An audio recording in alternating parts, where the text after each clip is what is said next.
Good morning, everyone. This is your daily math activity for Tuesday the Sun, April 14th, 2020. And now it's time for dun, dun, dun, dun, math meeting. For math meeting, remember, we're going to do two things today. How many things? The first thing we're going to do is counting. And we're going to count by twos today. We're going to count by twos. So let me flip this over.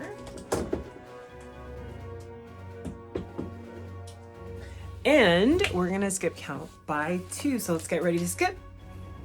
Ready, set, skip. S-K-I-P. We skip count by twos. Oh yeah. S-K-I-P. Count by twos. Ready, go. 2, 4, 6, 8, 10, 12. 14, 16, 18, 20. Go 20. Go 20. Give yourselves a pat on the back and kiss your brain 2 times. 1, 2. And friends, if you want to practice counting by twos more, make sure to check my YouTube channel. We have a bunch of videos of the kids counting by twos if you need to go a little slower than the speed that I'm going. And the second thing we're going to do today is our hotspot fluency. What's the second thing? Hotspot fluency. And all week, we are going to focus on fluency level 16. That means to pass this level, you have to add and subtract within 5. So I have my trusty flashcards here. I'm going to mix.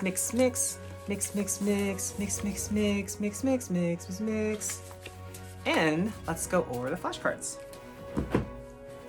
Let's see, massage your brain if you're ready. I gotta massage mine a little bit. I think I'm ready. Are you ready? All right, first one. Again, remember, I'm gonna give you 3 seconds to answer, and then I'm gonna have to hide the flashcard. So 3 seconds to look, 3 seconds to answer. Go. What was the answer? It's 1. 5 minus 4 is 1. Next one. What's the answer? 2. 5 minus 3 is 2. Next one. What's the answer? 1. 3 minus 2 is 1. Here's another one. What's the answer? 2. 3 minus 1 is 2. Here's another one. The answer is 5.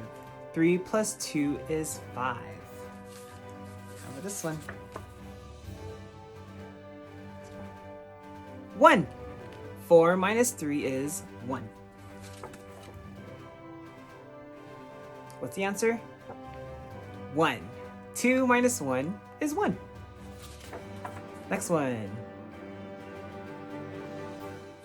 What's the answer? 4. 2 plus 2 is 4. You got 4 more. What's the answer? 5. 2 plus 3 is 5. Next one. What's the answer? 4. 5 minus 1 is 4. What's the answer? 5 minus 2 is 3. Here's another one.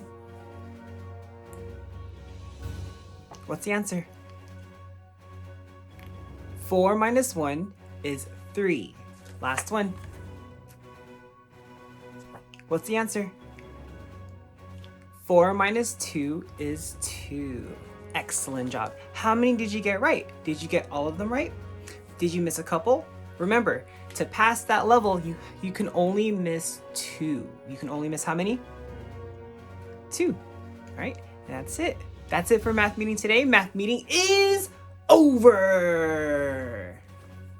Okay, everyone, let's get started on our daily math activity. For today's activity, you are going to learn a new attribute to describe objects. Now, yesterday we learned a word to describe objects, and that word was weight. Remember, weight means how heavy or how light something is when you pick it up. And you can use the word light to describe weight. You can also use the word heavy to describe weight. If something is light, it's super easy to pick up. If an object is heavy, that means it's really hard to pick up, like this picture of the whale. Now, the last attribute we're going to learn about is the word capacity. Everyone say capacity. I'm going to write that down. Capacity is spelled C-A-P-A-C-I-T-Y.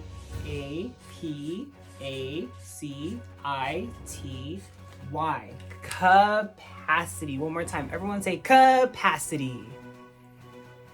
What do you think capacity means? Go ahead and tell your families your prediction. What do you think capacity means?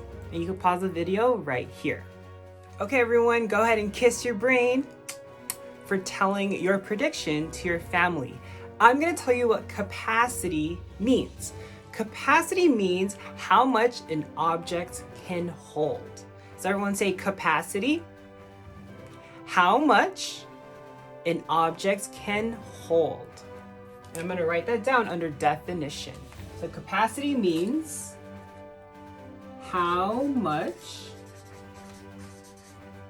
an object can hold. Okay, so I put that under definition. One more time, say capacity. How much an object can hold. Now, an object can have a small capacity or a large capacity.